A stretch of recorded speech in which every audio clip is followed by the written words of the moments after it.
Salut, j'espère que tu vas bien. Aujourd'hui, je te retrouve pour une nouvelle vidéo où on continue notre série sur la fin des temps. Et aujourd'hui, on va parler de la deuxième venue de Jésus. On va pas vraiment rentrer directement dans le sujet, mais on va plutôt voir un petit peu le contexte et les passages qui concernent cela. Donc, si ça t'intéresse, surtout, reste connecté. Et si c'est la première fois que tu es sur la chaîne, je te souhaite la bienvenue. Je m'appelle Esther. N'hésite surtout pas à t'abonner. Et moi, je te retrouve tout de suite.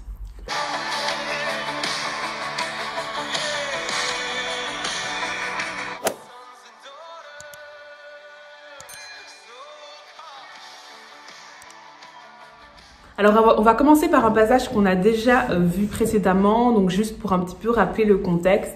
Donc 2 Thessaloniciens 2, versets 1 à 4, la Bible nous dit « Pour ce qui concerne l'avènement de notre Seigneur Jésus-Christ et notre réunion avec lui, nous vous prions, frères, de ne pas vous laisser facilement ébranler dans votre bon sens et de ne pas vous laisser troubler, soit par quelque inspiration, soit par quelques paroles ou par quelques lettres qu'on dirait venir de nous, comme si le jour du Seigneur était déjà là, que personne ne vous séduise d'aucune manière, car il faut que l'apostasie soit arrivée auparavant et qu'on ait vu paraître l'homme du péché, le fils de la perdition, l'adversaire qui s'élève au-dessus de tout ce qu'on appelle Dieu ou de ce qu'on adore, jusqu'à s'asseoir dans le temple de Dieu, se proclamant lui-même Dieu. » Alors, comme on l'a déjà vu dans les précédentes vidéos, donc il y a ce personnage, l'antéchrist, qui est le fils de la perdition, l'homme du péché, etc.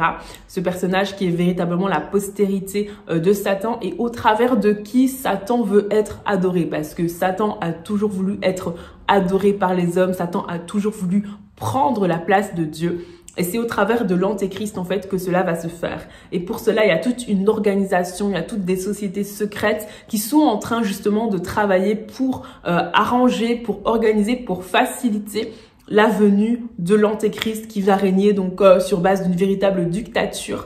Et l'un des buts véritablement de l'antéchrist, ça sera de rentrer dans un temple, dans un fameux temple dont on parlera dans une des prochaines vidéos et de s'y proclamer Dieu. Donc ça, c'est véritablement l'un de ses objectifs, comme on peut le voir d'ailleurs dans ce passage. Alors, ce qu'il faut comprendre, c'est qu'il y a vraiment une différence en fait entre l'enlèvement de l'Église et la deuxième venue de Jésus. Ce sont deux événements totalement différents, totalement distincts. Même en termes de timing, ce sont des événements qui n'arrivent pas du tout au même moment. Et ça, c'est quelque chose dont il faut vraiment être dans 2 Pierre 1, versets 16 à 21. La Bible nous dit ceci: « Ce n'est pas en effet en suivant des fables habilement conçues que nous avons fait connaître la puissance de l'avènement de notre Seigneur Jésus-Christ, mais c'est comme ayant vu sa majesté de nos propres yeux. Car il a reçu de Dieu le Père honneur et gloire, quand la gloire magnifique lui fit entendre une voix qui disait « Celui-ci est mon Fils bien-aimé en qui j'ai mis toute mon affection. » Et nous avons entendu cette voix venant du ciel lorsque nous étions avec lui sur la sainte montagne.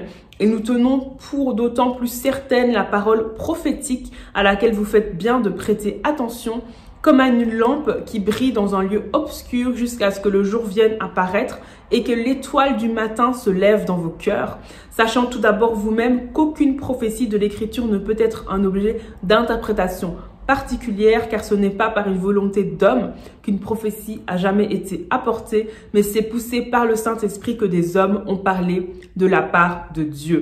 Donc l'apôtre Pierre, parle ici de la parole prophétique, donc qui fait allusion à toutes les prophéties en fait qui ont trait justement à la deuxième venue de Jésus. Donc toutes ces paroles, toutes ces prophéties, toutes ces choses qui ont été annoncées et qui concernent la deuxième venue de Jésus. Donc cette fois où Jésus va revenir sur terre pour la deuxième fois. Et l'étoile du matin qui se lève dans les cœurs, ça fait référence à l'enlèvement. Donc Jésus-Christ est venu sur la terre une première fois pour sortir l'homme du royaume des ténèbres et l'emmener dans le royaume de Dieu. Pour cela, Jésus-Christ est parti mourir à la croix où il a vaincu Satan et toute son organisation. Quand Jésus-Christ va revenir pour la deuxième fois, il va notamment revenir pour établir le règne millénaire et pour sortir Israël de la coalition des nations.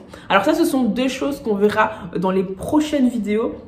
Mais ici, en fait, j'aimerais attirer ton attention sur certaines informations que la Bible nous donne concernant justement la deuxième venue de Jésus. Alors, lorsqu'on a vu l'enlèvement, on a vu qu'il y avait eu 3 enlèvements. Il y avait eu notamment l'enlèvement de Jésus, l'enlèvement de Élie, l'enlèvement de Enoch.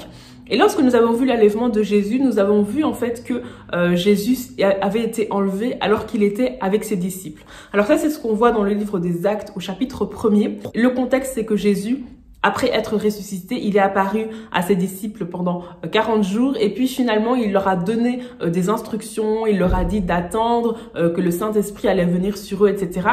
Et puis ensuite, il a été enlevé. Alors voici ce que la Bible nous dit dans Acte 1, versets 9 à 11. Après avoir dit cela, il fut élevé pendant qu'ils le regardaient et une nuée le déroba à leurs yeux. Et comme ils avaient les regards fixés vers le ciel pendant qu'ils s'en allaient, voici deux hommes vêtus de blanc leur apparurent et dirent « Hommes galiléens, pourquoi vous arrêtez-vous à regarder au ciel?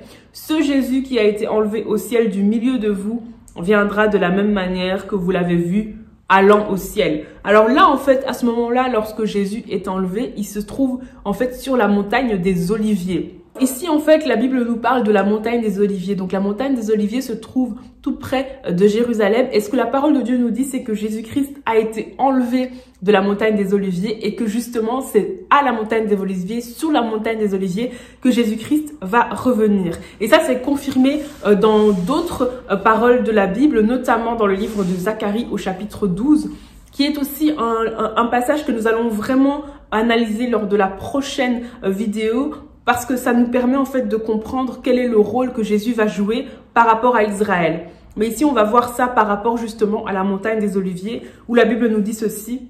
« Voici le jour de l'Éternel arrive, et tes dépouilles sont partagées au milieu de toi. Je rassemblerai toutes les nations pour qu'elles attaquent Jérusalem. La ville sera prise, les maisons seront pillées et les femmes violées. La moitié de la ville ira en captivité, mais le reste du peuple ne sera pas exterminé de la ville. L'Éternel paraîtra et il combattra ces nations comme il combat au jour de la bataille. Ses pieds se poseront en ce jour sur la montagne des Oliviers, qui est vis-à-vis de Jérusalem, du côté de l'Orient. La montagne des Oliviers se fendra par le milieu, à l'Orient et à l'Occident, et il se formera une très grande vallée. Une moitié de la montagne reculera vers le septentrion, et une moitié vers le midi. Donc ici, en fait, on a vraiment cette confirmation que la montagne des Oliviers a joué un rôle très important lors de l'enlèvement de Jésus, mais elle jouera aussi un rôle très important lors de la deuxième venue de Jésus. Donc c'est vraiment important de comprendre que l'enlèvement de l'Église et la deuxième venue de Jésus sont deux événements totalement différents et totalement distincts. Lors de l'enlèvement de l'Église, Jésus ne vient pas sur terre. Jésus reste dans les airs et nous le rejoignons en fait. C'est pour ça que dans certains passages, la Bible parle de notre réunion avec lui, notre rencontre avec lui. Par contre, la deuxième venue de Jésus, l'avènement de Jésus, c'est lorsque Jésus reviendra sur terre et il reviendra donc, il apparaîtra sur la montagne des Oliviers et il reviendra justement pour sortir Israël de la coalition des nations. Donc là, on a déjà vu un petit peu, lorsqu'on a lu un petit peu Zacharie, et pour établir le règne millénaire. Donc ça, ce sont des thèmes qu'on abordera lors des prochaines vidéos. C'était plus un peu pour poser un petit peu le contexte, voir vraiment la différence entre les deux événements et voir un peu les éléments que la Bible nous donne concernant la deuxième venue de Jésus. Donc j'espère vraiment que c'est une vidéo qui t'a béni, qui t'a permis de comprendre un peu mieux les choses. Si tu as des questions, n'hésite surtout pas à les mettre en commentaire.